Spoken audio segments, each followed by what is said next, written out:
Hola, muy buenas noches para todos. Good evening to everyone. This is Juan Catamayo, JCT for Education for You. Hola, buenas noches. Este es Juan Camilo Tamayo, Juan Catamayo, JCT for Education for You. Today we're going live with Dr. Leo Amaya. El doctor Amaya nos ha acompañado en varios espacios y quiero darle la bienvenida. Pero antes quiero decirle a todos ustedes que vamos a estar almacenando este video en mi cuenta personal de Instagram, IGTV. También nos vamos a ir con nuestro canal de YouTube, que se pueden suscribir, JCT for Education, y voy a poner este live aquí. Aquí vamos en Season 2, la sesión número 2 de JCT for Education for You. El año pasado hicimos 71 programas en vivo. Este año esperamos poder traer invitados espectacular. Y ahora tenemos un tema muy interesante. Leo, a quien conozco de muchos años, escribió un libro recientemente, Adictos al Afecto. Entonces yo creo que es hora de invitar a nuestro Leo aquí en vivo. Vamos a ver aquí otra vez practicando cómo hacer todos estos vivos. Leo, dice que no estás available, por favor. Entra al chat tratando aquí de buscarte. Leo Amaya. Ok, Leo, te estoy mandando la invitación y no me entras. Aquí estamos mandando. Entonces esperemos unos segundos que se nos conecte Leo y Leo, Aquí ¿cómo vas? estaba. Muy bien, muy bien. Ya, Espérate a ver que ya. Ah, perfecto. ya me Aquí estaba estoy ya asustando listo. que no te veía. No, estaba pues nada menos que anunciando que había comenzado y claro, estaba conectado en los dos en el computador y ya ves que no. Ya me puse juicioso aquí solamente. Bueno, Leo se encuentra en Bogotá. ¿Cómo está todo por Bogotá en este momento? Un saludo aquí desde Boca Ratón, Florida. Bueno, un saludo aquí. Pues en Bogotá estamos bastante fríos y además seguimos encerrados, estamos esperando vacunas. Y nada, pues aprendiendo a vivir en este nuevo mundo que nos ha tocado y que pues nos dejará muchas cosas funcionales y buenas.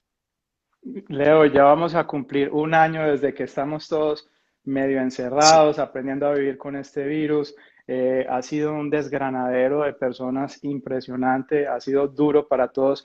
Una pregunta, y Leo, abusando de tu confianza y de tu tiempo, ¿cómo nos está afectando a nosotros como civilización, como humanos, toda esta pérdida de personajes? Hoy murió un gran periodista que nos acompañó por muchos años, a sus 53 años, se despide de aquí. ¿Y cómo nos está afectando todo esto a nosotros? Sí, hemos perdido muchas personas. Hombre, hay que tener en cuenta, hay que hacer un balance. Es importante vacunarnos. Las vacunas es lo que nos ha permitido llegar hasta aquí. Eh, el ser humano siempre se ha enfrentado a situaciones difíciles.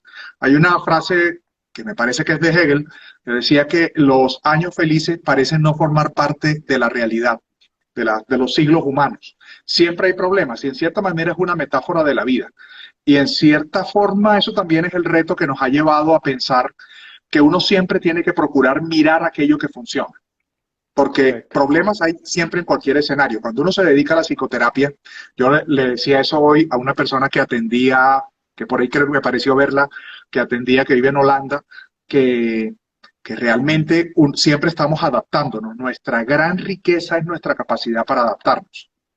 Y utilizaba un ejemplo con otra persona con la que hablaba hoy, que está recomenzando su vida de pareja, que hay un día en que uno de verdad hace como el duelo, que es el día de las cajas. Y le decía el día de las cajas porque es el día en que uno o se muda de país y llega a un apartamento nuevo y está con las cajas sin montar, o o decidió ya irse de una relación y hace las cajas y se va a otro sitio.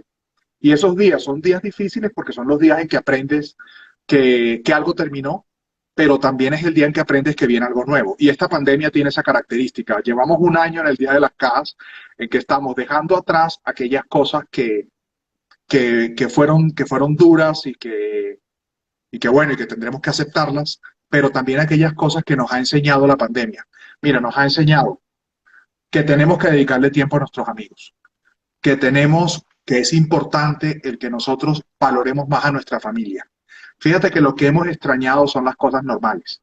Lo que hemos extrañado es esas cosas que aparecen y que son cotidianas y que a veces dejamos pasar y que no le damos tanta importancia.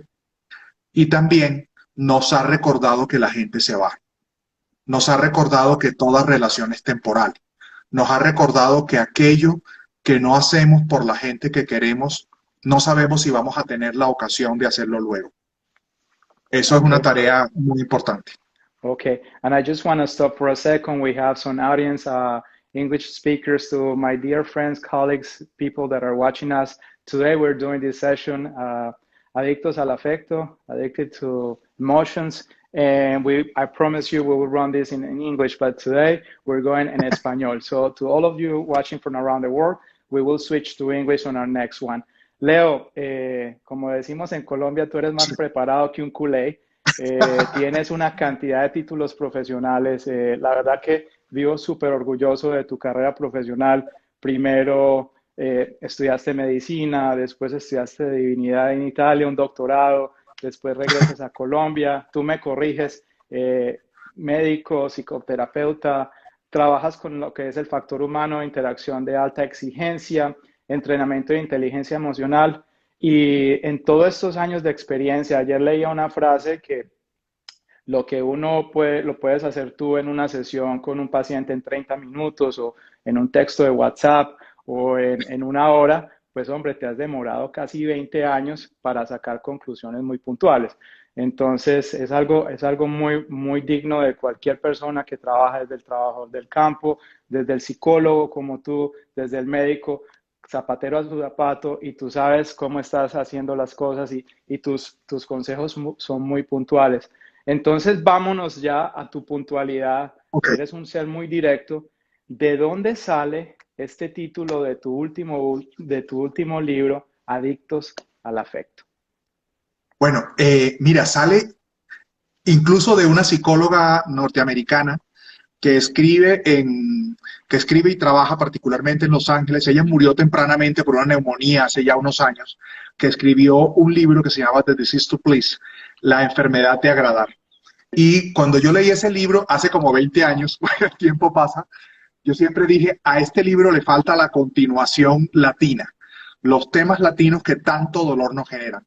Los latinos tenemos un reto muy fuerte con el tema de la culpa, que la culpa nos lleva a quedarnos en relaciones disfuncionales, en conductas disfuncionales, porque asumimos esa necesidad de salvar a los demás y asumimos una cosa muy curiosa. En teoría nosotros somos felices y somos alegres, y eso es cierto, tenemos mucho de eso, pero también tenemos una cantidad de remordimientos y de dolores y de volver al pasado de manera tóxica. Eso lo tenemos como sociedades y también como personas. Es algo que uno ve continuamente en la consulta. ¿Cómo te encuentras que la persona te dice, mira, lo que me tortura a mí es aquella decisión que tomé? Y tú dices, no tiene sentido que tú te vayas al pasado no para aprender, sino para castigarte, no para aprender y para tomar decisiones, que es lo que importa, que es lo que yo puedo hacer, sino para culparte y asumir que eres una mala persona. Ese debate tan en blanco y negro entre buenos y malos nos hace olvidar que realmente somos todos seres imperfectos y que nuestra tarea en todo nuestro recorrido de vida es ir mejorando. También nos lleva a que juzguemos de manera muy dura a los demás y también nos lleva a mantenernos en relaciones que no funcionan. Y en esto no estoy hablando solamente de las relaciones de pareja, también estoy hablando del modo como a veces le hacemos daño con un amor excesivo a nuestros hijos por tener una sobreexigencia de lo que significa ser padres. Y cuando descubrimos eso, ya los hemos convertido en seres un poco con todas las cosas buenas que también les dio nuestra crianza, pero también muy frágiles. Porque el amor a veces hace daño. Esa como exigencia de tengo que alabar todo lo que haces, los lleva a ser más frágiles porque esa no es la vida real. Correcto. Entonces estaba pensando yo antes de iniciar el programa, es la adicción al afecto, arranca prácticamente desde el embarazo de la mujer, el Sí. feto empieza a crear una adicción a la madre, el estímulo de la madre hacia el hijo, del padre hacia el hijo, y va evolucionando. Y entonces yo estaba pensando cuáles son esas adicciones a los 5, a los 10, a los 15, a los 20, y es como una metamorfosis, ella va cambiando y a medida que uno va creciendo, ¿se vuelve más compleja, Leo? Interesante eso que dices. Mira, eh, precisamente hay una cosa muy nuestra que lleva a esa adicción al niño. Es importante desear a los hijos y quererlos, pero hay que entender que somos seres completos. Una cosa que uno escucha con frecuencia es la mujer que dice, ahora que voy a tener un hijo, ya soy completa. Como frase linda, tiene su encanto, pero en el fondo es una frase muy tóxica. Una persona es completa y una mujer es completa incluso si no tiene hijos. Y luego viene también esa idea de construir el matrimonio ideal que genera un sufrimiento aterrador. Nosotros queremos de forma imperfecta a personas imperfectas. Cuando yo quiero que mi familia sea ideal, la casa, el perrito, lo que acabo forzando es que los demás queden atrapados en el ideal de familia que realmente nadie es. Es decir, todos estamos batallando para ser felices en nuestra familia y para mejorar y para construir acuerdos, pero ninguno va a completar la fotografía de la familia perfecta que tenemos a veces en la cabeza. Esas adicciones vienen allí. Esa adicción, entre comillas, porque cuando hablo de adicto al afecto es un poco esa enfermedad de pretender cumplir todos los ideales ya mismo. Olvidarnos que los ideales de familia, los ideales de pareja y los ideales personales son realmente un faro para guiar nuestras decisiones, Leo, pero no una entonces meta que pueda ser lograda en cada momento. todos los seres humanos fuimos cargados con algo que se llama el instinto. Y el instinto nos dice a nosotros, hombre, algo va mal interiormente. Entonces, cuéntanos un poquito sobre el instinto, cómo lo tenemos que escuchar, porque pues ahí viene el ego a funcionar. Entonces, ahora vamos a hablar sobre el ego, pero cuéntanos de ese ¿Ok? instinto que llevamos, por favor. A ver, la forma menos romántica de ver el instinto es cómo se refleja en nuestro cerebro. Nosotros tenemos una especie de batalla entre la amígdala y el lóbulo prefrontal. La amígdala que nos dice que es el impulso, el construir, el hacer, estoy resumiendo y estoy diciendo de una manera alegórica, hace muchas otras cosas, pero es como esa fuerza de buscar, de crecer, etcétera, y el lóbulo prefrontal que nos regula en lo que hacemos. Déjame, me pongo un ejemplo. Es importante ser emprendedores, tener la idea, eso que está tan metido a veces en la gente joven y en todos, de ser exitosos. Eso es bueno, pero es que el éxito cambia mucho dependiendo del entorno cultural en que uno está. Y sufrir por cumplir el ideal es un problema. En estos días hablaba con un amigo que sueña con ser un tiburón financiero. Eso es muy bueno, esa ambición es muy buena, pero también tienes que entender qué precio vas a pagar por eso. ¿Qué es lo que tú vas a empezar? Aquí nos menciona el tema de las ideas irracionales. Ya nos metemos en eso. Esa idea irracional de que yo puedo lograr todo ya y que si no lo hago, si no consigo eso, soy un fracaso total. Esas lecturas en blanco y negro son aterradoras. Entonces, por ejemplo, ¿qué es esa gente? Pues es un criadero de tiburoncitos. Uno está siempre como criándose esas metas y criando ese éxito, pero también tienes que entender qué es lo que tú estás dispuesto a pagar por eso. Estaba acordando de hay muchas frases clásicas que hablan sobre ese tema, eh, y hay una frase latina que habla bastante sobre ese tema el éxito se logra después de las espinas. Es post espinas palma. Después de las espinas, la palma es el símbolo del logro. Entonces, post espinas palma es recordarnos que todo lo que hacemos requiere un precio. Construir una pareja requiere esforzarse. Construir una carrera requiere esforzarse. Y eso nos tiene que llevar a pensar que siempre somos seres en construcción y camino. Cuando yo pienso que eso lo puedo lograr y por siempre, o deseo lograrlo y por siempre, o considero que solo lograr eso me va a hacer feliz, abro la puerta a un sufrimiento aterrador. Y ahí es donde entra la enfermedad del ego que podríamos llamar ese deseo de considerar que solo si cumplo ciertos estándares hoy estoy siendo exitoso. O peor, que solo si mi pareja cumple esos estándares estoy siendo exitoso. Cuando yo convierta a mi pareja en la decoración de mi éxito y la llevo a sufrir porque no es ideal en algún punto o lo que sea. Fíjate que en últimas es que nuestro ego invada todo lo demás. Y con esto no estoy diciendo que el ego sea malo, es importante quererse e importante reconocer quién es uno y qué cosas de uno funcionan y son sanas. Pero tengo que dejar que los demás sufran para cumplir mi propio ego. Tengo que hacer que los demás, que mi pareja sea parte de la escenografía de mi triunfo. Y es cuando nos lleva a estas cosas locas de pretender controlar a mi pareja, de que mi pareja cumpla la fotografía ideal, de que mi pareja sea el personaje que yo pongo al lado mío para demostrar que yo he triunfado. Entonces ya no tengo una relación con un sujeto, sino una relación con un objeto, Ok, Leo, efectivamente. ahí me detengo un momento porque es que hay muchas Sí, variables aquí en este árbol sí, de la adicción al afecto. Es un tema impresionante. Conozco personas de 40, 50 años que hasta el día de hoy han tenido unas relaciones muy fuertes con sus padres y es como en inglés decimos un hate-love relationship, una relación de sí, amor y de odio entre padres de sí. familia, en lo cual ha generado una cantidad de bloqueos con esos hijos de 40, 50 años que han llevado a ser como una réplica, un espejo para sus hijos. Entonces, ¿en qué momento una persona como esta debe reconocer y buscar ayuda? ¿Y cómo se busca esa ayuda? Ok, mira, importante. Eso uno lo escucha todo el tiempo y lo escucha uno incluso en gente que ya está grande. Estaba pensando que a veces uno atiende personas que tienen 30 y 35 años y están todavía intentando agradar el ideal que su padre planteaba para ser feliz. Y en eso tenemos que cuidarnos mucho nosotros como grandes, porque se nos olvida que cada uno de nosotros tiene una historia y tiene una generación. Lo que uno consideraba como un logro, lo que una persona de 50 años considera como logro, es diferente a lo que considera uno de 30 y uno de 40. No quiere decir que esta información no sea valiosa, no quiere decir que lo que el papá de uno le dice no sea orientativo. El problema es cuando yo pienso que el modo como yo hice mi camino debe ser imitado de la misma forma. Por lo menos tengo que preguntarme, bueno, ¿qué es lo que a mí, qué es lo, aquello que mi hijo ama?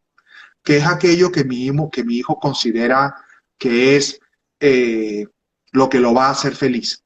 Eso ocurre con muchísima frecuencia. Estaba pensando, hace unos días hablaba con alguien que su hijo está metido en el mundo del arte y conversábamos un poquito acerca de lo que significa el mundo del arte y lo que significa el éxito en el mundo del arte, que es muy diferente a lo que significa el éxito en el mundo de la medicina, en el mundo de la psicología y lo que significa ese éxito en cada momento.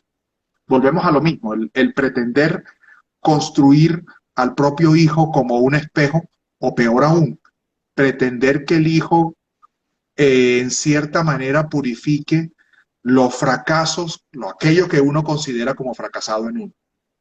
Ok, Cuando intentamos vivir la adolescencia ideal que nosotros deseamos en nuestro hijo.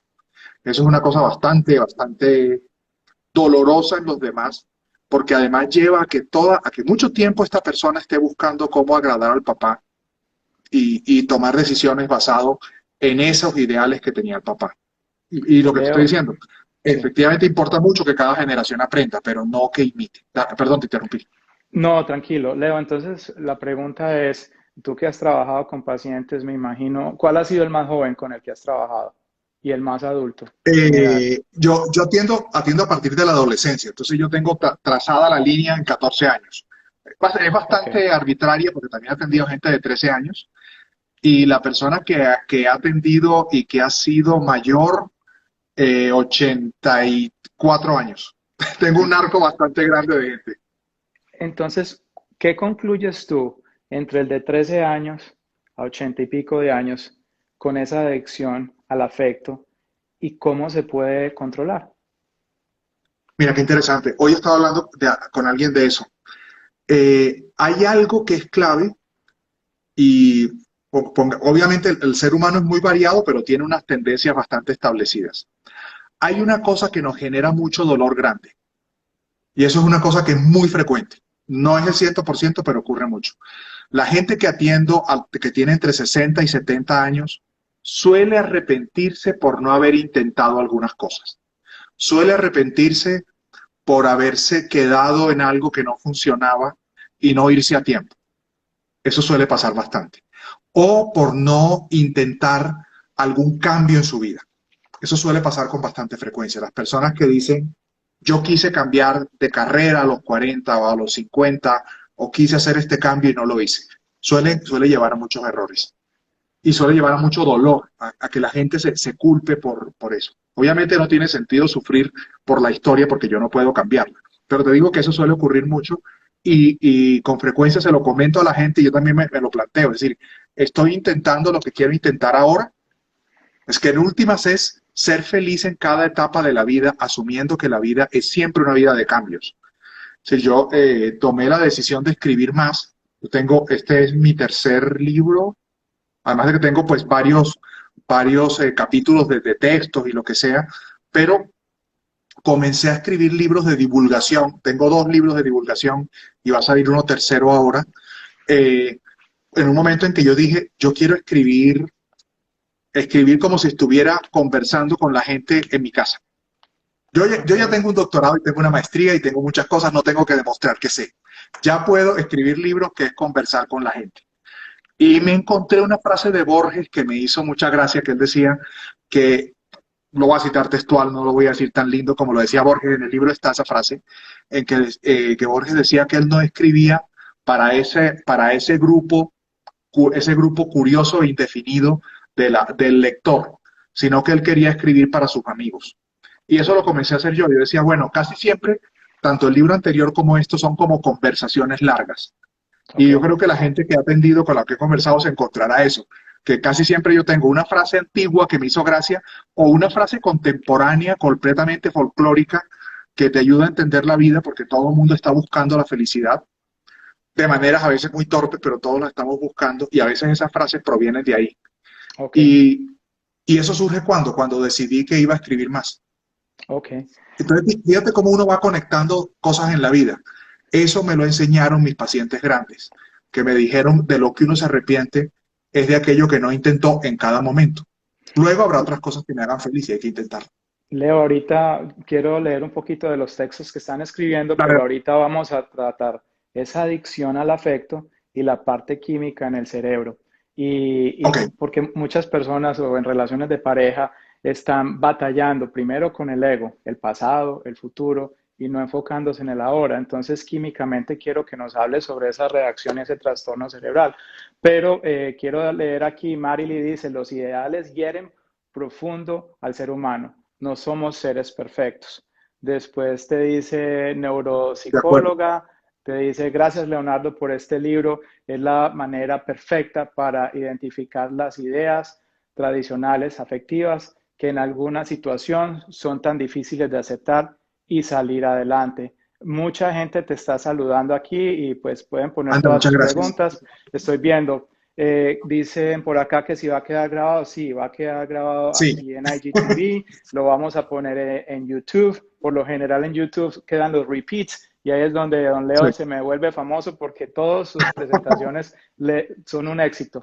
Leo, hablemos sobre la parte química. Me han escrito por el interno aquí, me dicen, hombre, estoy pasando un momento muy difícil, una crisis de matrimonio bastante fuerte, llevo 20 años de casado, 30 años de casado, quiero terminar esto, pero el pasado, las emociones del pasado, las vivencias, los hijos y idealizar el futuro, la vejez con esa pareja con la que llevan 20, 30, 40 años, no los deja abandonar esa relación, ese estado geoestático donde está la pareja.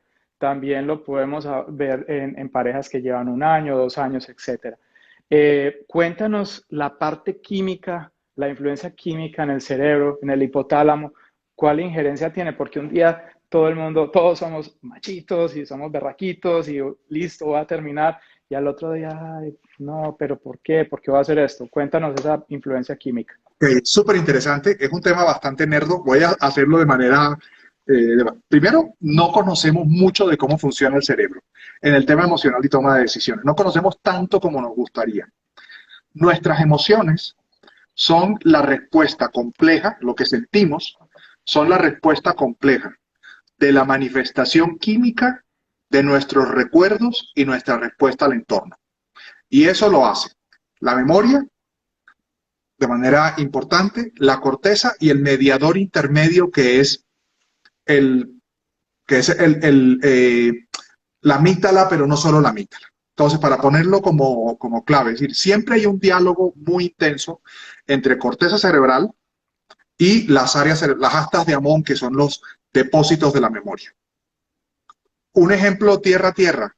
Fíjate que cuando uno siente un olor, si ese olor está vinculado a un recuerdo muy importante de nuestra vida, uno no solamente se acuerda de ese momento, sino que también le vienen las emociones de ese momento.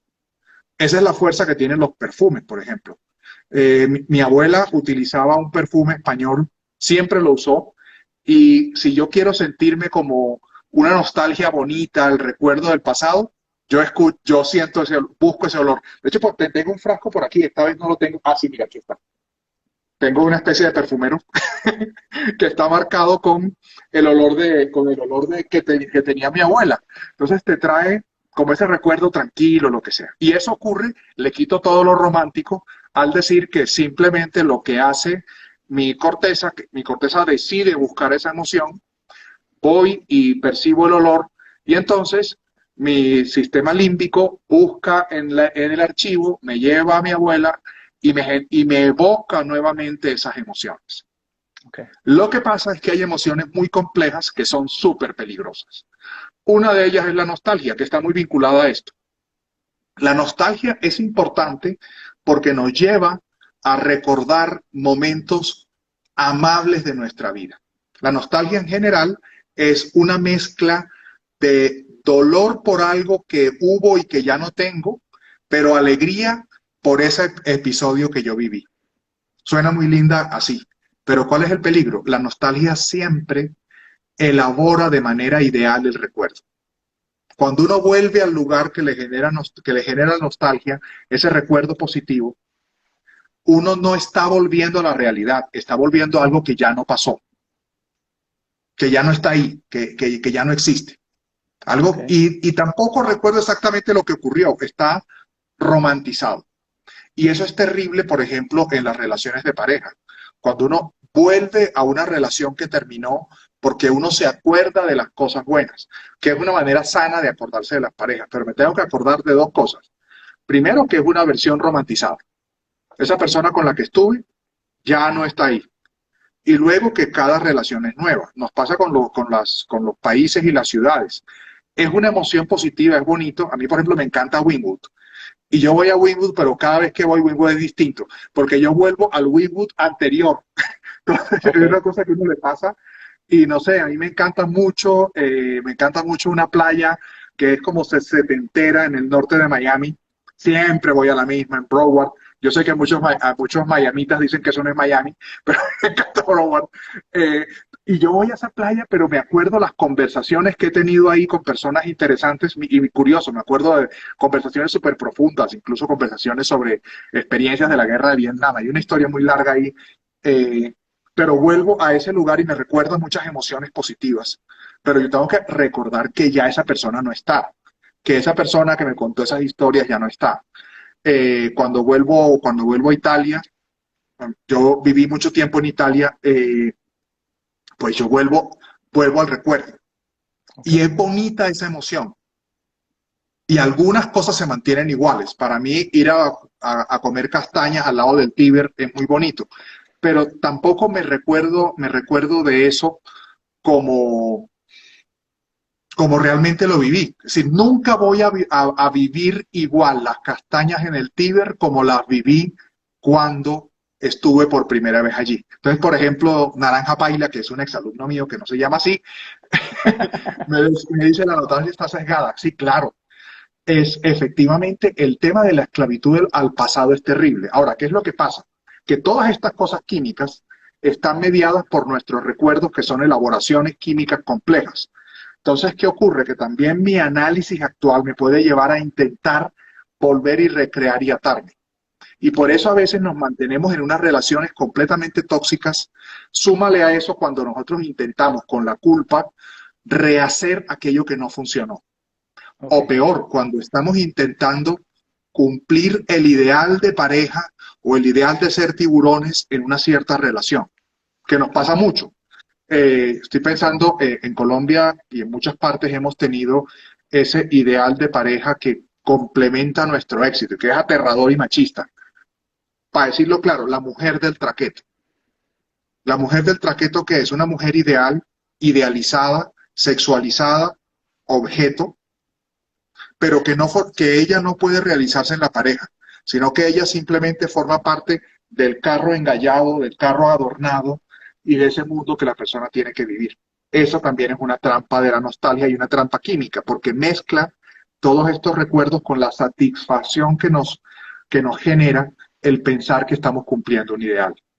Leo, No sé entonces, si fui profundamente aburrido con sí, esto. no fue, yo estaba leyendo que para poder salir de este ciclo de adicción al afecto, hay que reprogramar, es una reprogramación completa a nivel de células, o sea que hay que reprogramarse uno interiormente a nivel cerebral. Obviamente, no todos lo podemos hacer. Háblanos de esa reprogramación a nivel celular para poder pasar ese periodo de duelo y pasar a otra etapa de la vida otra vez donde se encuentre esa paz interior, esa Ok, felicidad. ok, vamos a ver. Hay una cosa que es importante para poner eso en nombres más cercanos. Nuestra memoria, en la medida que va envejeciendo, va teniendo un menor impacto emocional. Entonces, no es tanto reprogramar, que también ahorita te hablaré de las ideas irracionales, sino que el recuerdo, si no es traumático, cada vez tiene un impacto menor en nuestras emociones. Por ejemplo, el duelo es un proceso de elaboración de algo que terminó. Lo que te decía del ejemplo de las cajas. El duelo requiere un tiempo que está determinado biológicamente. Tenemos que sufrir un tiempo en que nuestro cerebro egoísta nos dice quédate ahí y nos genera un dolor aterrador. ¿Por qué? Porque uno tiene que desprenderse de algo. Ten en cuenta que nuestro cerebro creció y el cerebro sobreviviente, el cerebro que llegó hasta nosotros, fue un cerebro egoísta. Sí, cuando nosotros empezamos a emigrar por el Valle de la Awash en Etiopía, los cerebros que sobrevivieron eran los cerebros tacaños, por decirlo así, los cerebros que yo me quedo con esta mujer que biológicamente garantiza que mis genes se mantengan, pero esta mujer era también súper egoísta y quería retener al hombre porque durante el embarazo y durante el puerperio ella va a necesitar ser alimentada por otro. Y esos cerebros egoístas, lo estoy diciendo de manera muy resumida y caricaturesca, esos cerebros egoístas son los que se mantuvieron. Los otros, si existió un cerebro que decía, no, yo soy una mujer desapegada, a mí no me interesa a mi marido y quedaba embarazada, pues esa mujer murió y sus genes no llegaron a nosotros. ¿Por qué murió? Porque durante el embarazo necesitaba ser protegida por alguien, por el varón, que le diera comida en el tiempo en que ella no podía ser recolectora y proveerse comida para sí mismo y para su hijo, y entonces murió. Esos cerebros menos enfermizos del apego se murieron porque eran los cerebros que sencillamente no tenían cómo alimentarse. Wow. El tema es que han pasado bastantes millones de años desde entonces y nuestro cerebro conserva ese egoísmo. Y nuestro cerebro así como una cosa que compramos, no la podemos botar. Es ese esfuerzo que tenemos nosotros para hacer limpieza en la casa y decir, esta camisa no me la he puesto, la voy a botar. Nuestro cerebro nos transmite emociones parecidas a las de esa época y nos dice, Wow. no, no vas a conseguir otra camisa parecida, etcétera. Pues ahora imagínate con Wow. una relación de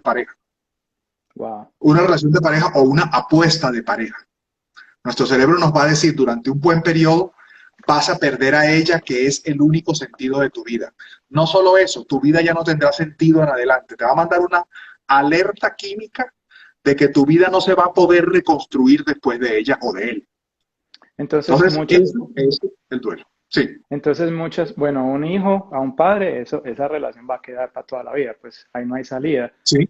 Hay terapia o quién sabe cómo se van a llevar los dos, pero en una relación de pareja, pues tú lo has visto con parejas de 70, 80 años que de pronto se quedaron anclados, ahí hablaron la palabra esclavitud y no pudieron salirse de esas relaciones, Sí.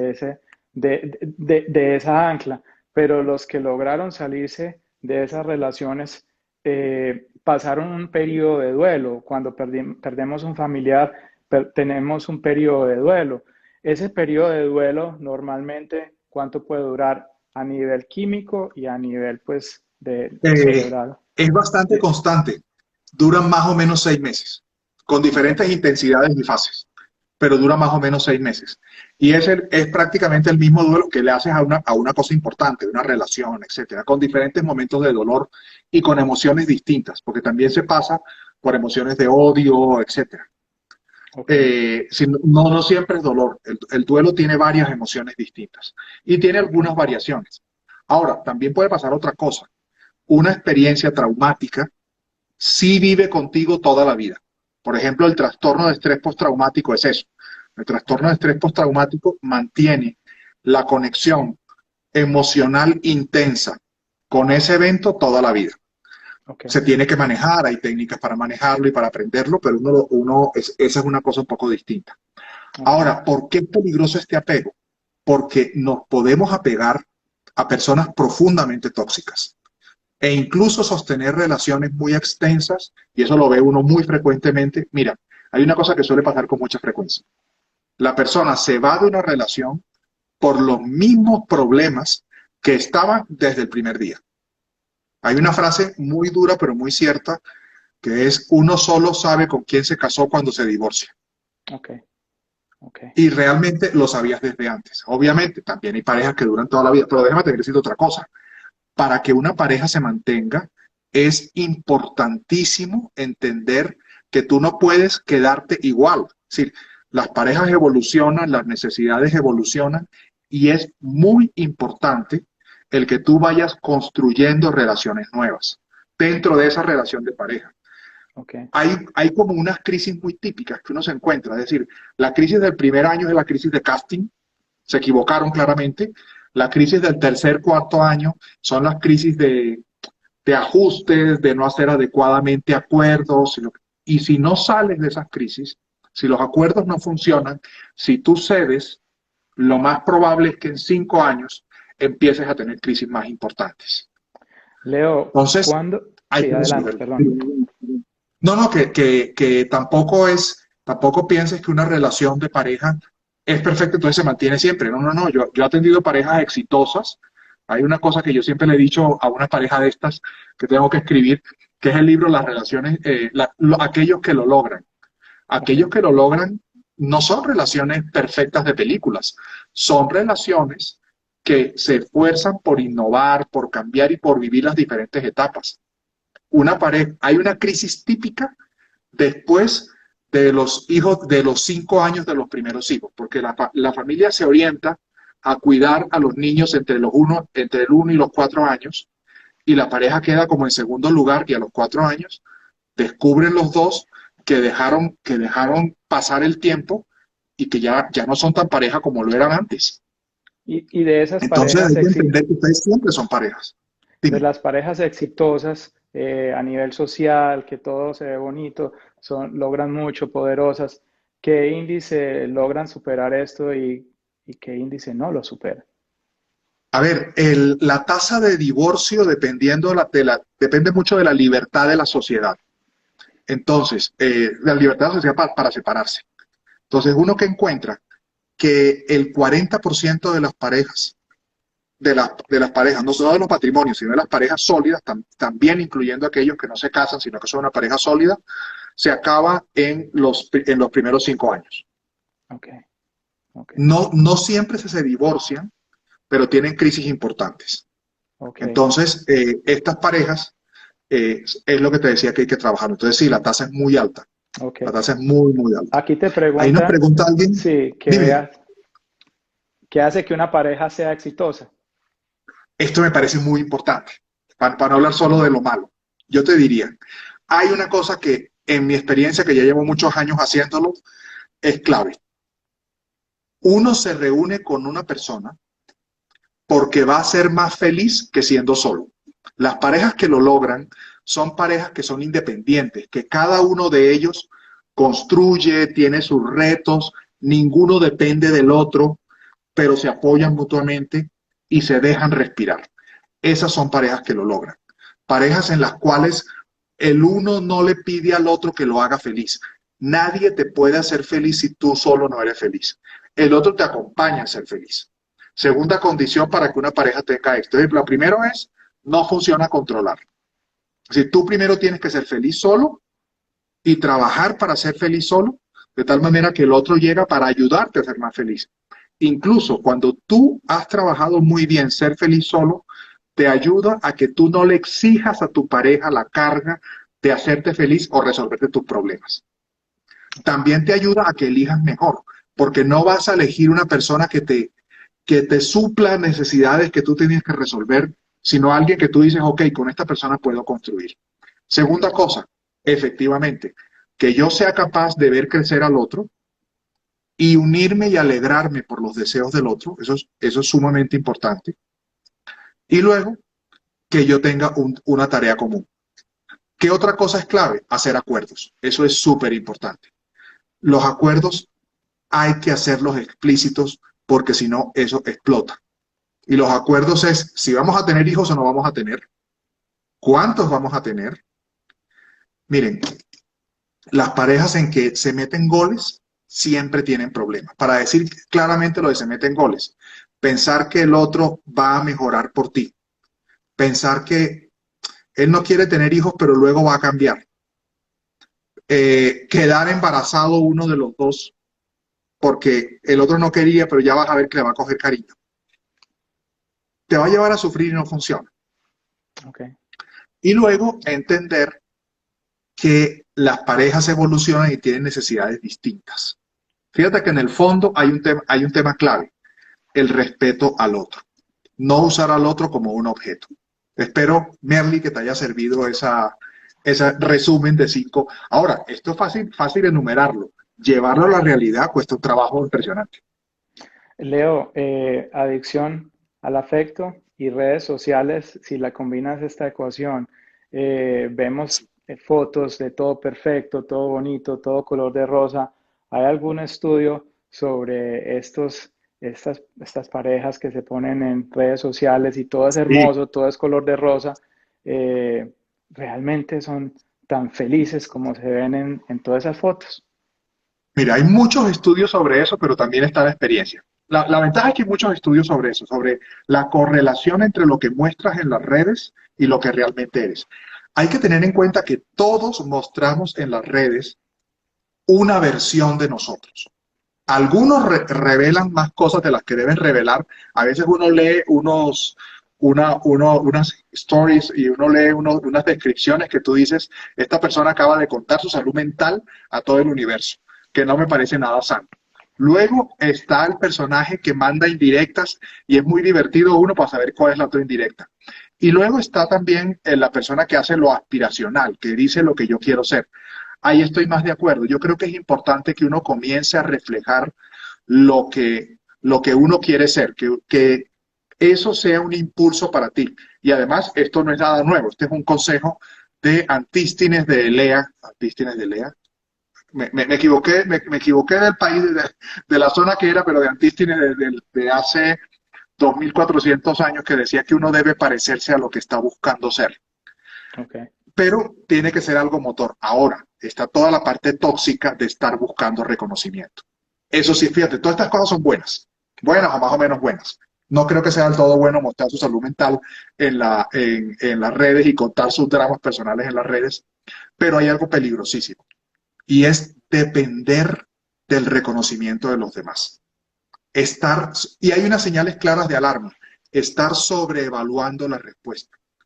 Uno tiene que hablar igual, si uno no se dedica a ganar dinero con esto, uno tiene que hablarle igual a una persona o a 20 o a 200. Mis emociones no pueden depender de estas. Y además hay otra cosa. Si yo de verdad quiero crecer, tengo que entender que no puedo agradar a todos. Además, hay un porcentaje de personas a las cuales nunca le vas a caer bien. Okay. Obviamente uno es mucho más frágil cuando uno es joven, uno es mucho más frágil de ese saber si uno lo está logrando. De hecho, hay Hay una psicóloga de Miami que fue muy famosa, que trabajó muchísimo este tema hace mucho rato, en el año 2000 a 2005, que se llama Kate McLean, que trabajaba ahí en la universidad, me parece que en la Universidad de Florida.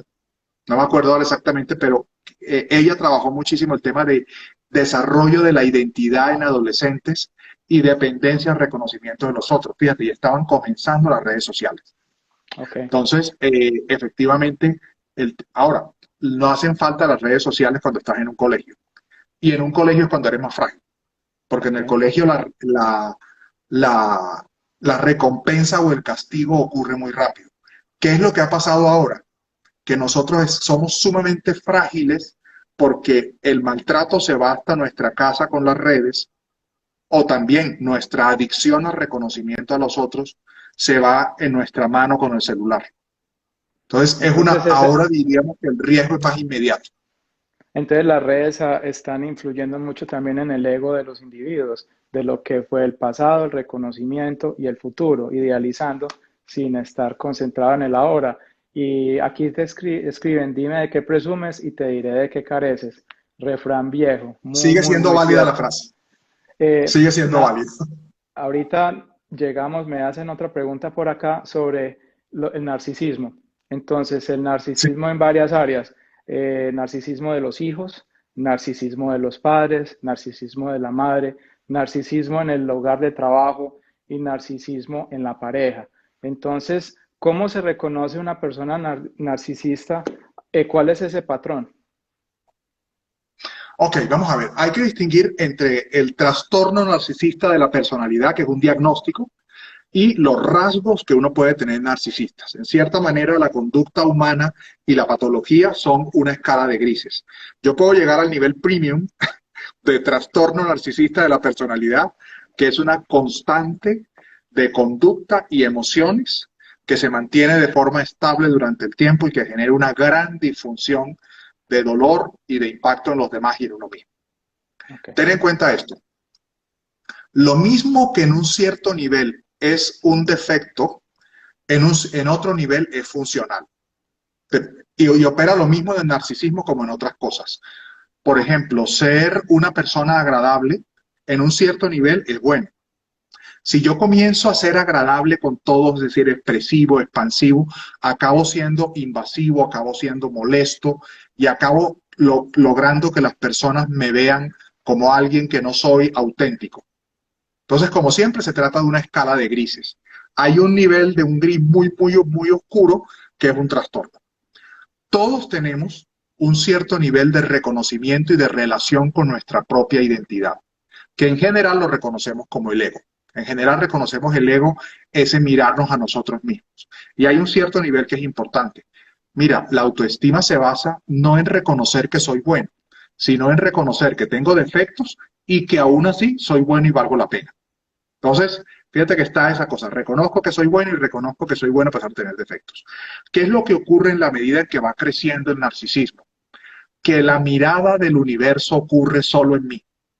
Y entonces yo solamente puedo ver a los demás como parte de mi plan. En ese nivel premium yo maltrato a las personas y las utilizo como un logro, pero además empiezo a manipularlas y a intentar controlarlas. Sencillamente no soy capaz de ver el otro.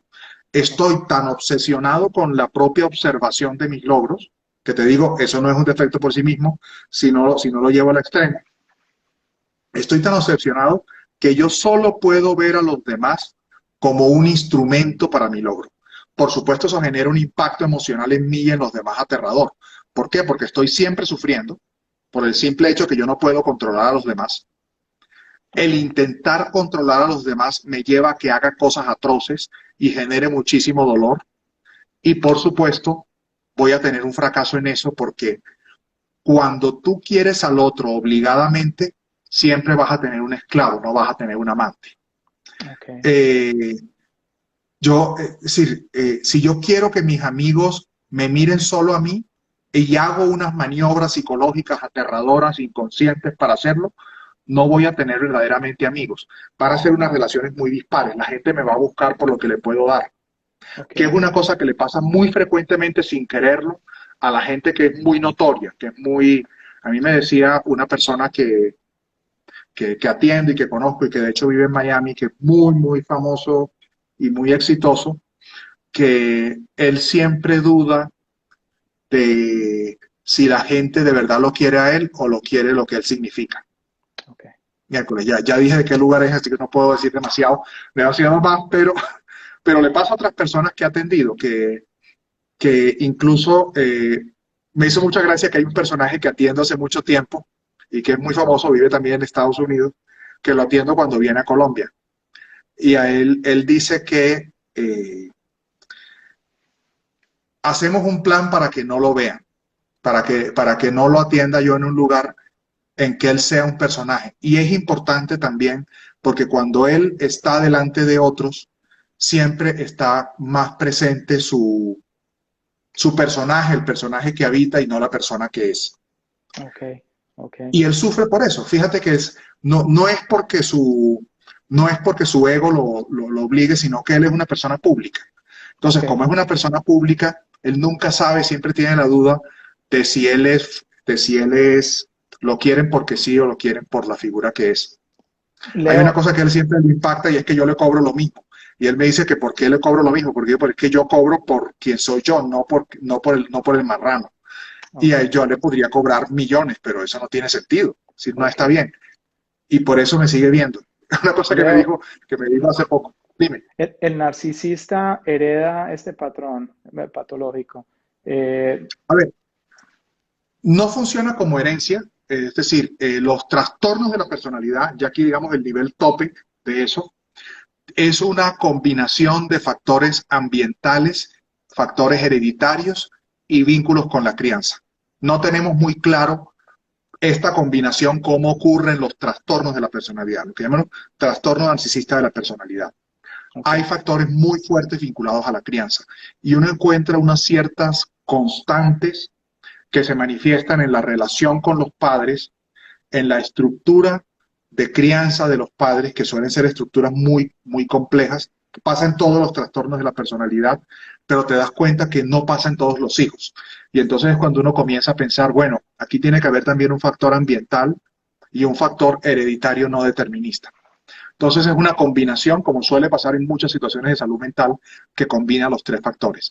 Hay algo que sí es muy fuerte y es que en los trastornos de la personalidad, la crianza y la estructura de los padres es notoriamente disfuncional. Ok, perfecto. Entiendo perfectamente. Y este es otro tema para otro libro que viene en camino, Leo. ¿Qué más viene en camino Mira, para ti? ¿Qué proyectos viene un tienes? libro que siempre he querido escribir, que son historias de personas que han pasado por grandes reconstrucciones. Ya a mi edad uno ha atendido mucha gente y entonces uno ha visto muchas historias de reconstrucción. Entonces es un libro que tiene como diferentes personas a las que les he pedido el consentimiento y otras que las he disfrazado mucho y que he conocido a lo largo de mi vida y que han tenido experiencias muy difíciles y han logrado salir adelante. Entonces, son historias desde muy elaboradas, como un poeta colombiano muy famoso que ya murió y a quien conocí cuando yo estaba haciendo el internado en psiquiatría en el Hospital San Pablo de Cartagena, que ya ni siquiera existe, como también una señora que me encontré en el Giannicolo y que empezamos a hablar, que todavía no sé esa señora realmente quién era, pero fue una conversación muy curiosa porque me di cuenta que era una mujer supremamente culta y era una mujer que iba con la compra. Y empezamos a hablar de un libro absolutamente clásico del siglo XI. Ok, Y que fue muy interesante porque me habló acerca de la belleza, me habló acerca del sentido de la belleza y esa reflexión es muy profunda, muy profunda. Hay una frase de Nietzsche que lo organiza todo que es pulcrum est paucorum hominum. La belleza es para pocos. Ese desarrollo de ese tema es muy interesante porque realmente es un ideal, pero te dice que disfrutar de la belleza, y no estamos hablando solo de lo lindo, sino de la belleza del carácter, de la belleza de la virtud, requiere formarse uno mismo para poderlo disfrutar. Y Le- esa discusión sí, la tuve con una señora que venía de comprar tomates en el Giannico. Hablamos del Pulcrum est paucorum hominum. Sorprendente. Pues ese es el eh, libro que viene. Leo, y contigo nos podemos quedar horas, pero solo tenemos como 5 minutos. Sí, Un par de efectivamente. preguntas. Sí. ¿Podemos encontrar tus libros en Kindle, en Amazon, audiobooks? ¿Dónde los encontramos?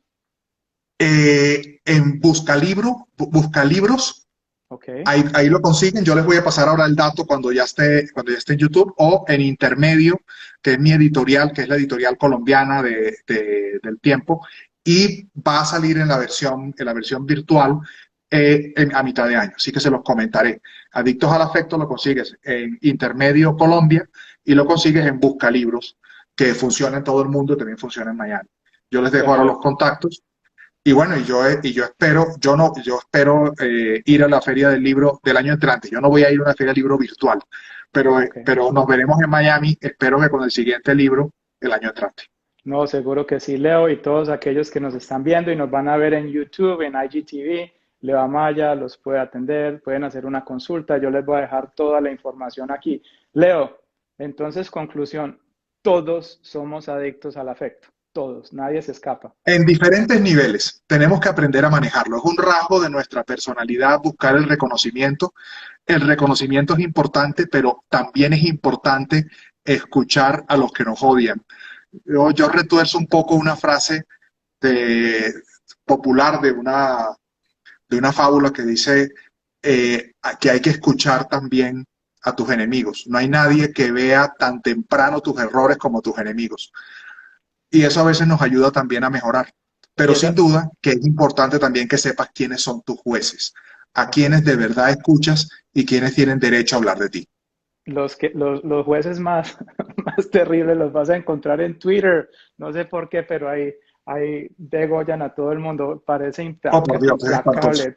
Twitter es una red social muy buena, pero muy tóxica. La gente es Entonces, demasiado. Eso es otro nivel. Leo, ¿eres adicto tú a tu propio afecto? yo pienso que este libro lo escribí también pensando en mí, Ok. pensando en no darle importancia inadecuada a personas inadecuadas. Yo tengo y activamente busco quiénes son mis referentes y le pido su opinión a personas muy variadas a las que respeto. Y en ese grupo de gente a la que le pido opinión hay gente de 20 años y gente de 80. Yo pienso que es muy importante que uno escoja muy bien a quienes le das el poder de juzgar tu vida. Y creo que es importante. Mm, Yo creo que es importante sí. tener claro quiénes son tus jueces. Y lo que te digo, son muy variados. Aquí me está oyendo uno al que yo le pido consejo, que tiene 20 años. Y No, es clave eso. y después podemos hablar en el tema de la amistad, la confianza. Y cuando alguien Sí, rompe esa confianza. Otro libro para escribir. sí. Leo, Otro a libro. todos los que nos están escuchando, muchísimas gracias nuevamente. Este video queda en IGTV, en Instagram, queda en YouTube, lo vamos a tirar por todas las redes sociales. Leo, siempre han sido exitosos todos tus programas en vivo. Te lo agradezco, hablas espectacular y como te dije, has Muchas invertido gracias. muchos años de tu vida para darnos consejos en 30 minutos o en una hora. Muchas, muchas gracias y este es tu espacio cuando quieras regresar. Juanca, gracias a ti. Aquí estaremos hablando otras veces de todos estos temas que salen. Y Y este saludos a fue todos Juan los que Cata. estén aquí escuchándonos. Ok, Gracias. claro que sí. Y este fue Juan Catamayo, JCT for Education for You. Nos vemos próximamente. Leo, gracias. Un abrazo. A ti, un abrazo. Gracias. Chao para todos. Feliz noche.